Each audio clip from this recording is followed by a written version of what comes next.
الرحمن الرحیم دا حضرت بلال نمایو کورمه هنګوي ته ټانګ سره تعلق ساتي دغه 15 کالونه د مرګو ول علاج کړو مونږ له په 1/8/2020 کې دا راغلو پیل علاج کړو او بیا 19 نو کې راغی بیا په 25/12/21 کې راغی او نن چې کم دی 20/3/2022 ته نو اتلس میاشتې کې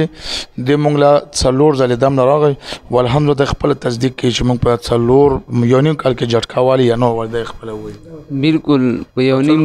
حضرت بلال مې نوم دی کوم سره تعلق ساتي ټاک سره تعلق ساتو او په دا یو نیم کال کې مو باندې بیا دا جټکا نه دروغلی ها مخکې به څور ځې بعد جټکا راتله مخکې به داسې میاشت به څلوېښت ورځ بعد کله به داسې لس ورځو بعد راله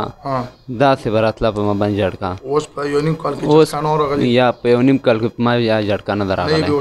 یا ها دغه د مرګي ولا مسله والحمدلله الله پاک شفا ورکړه.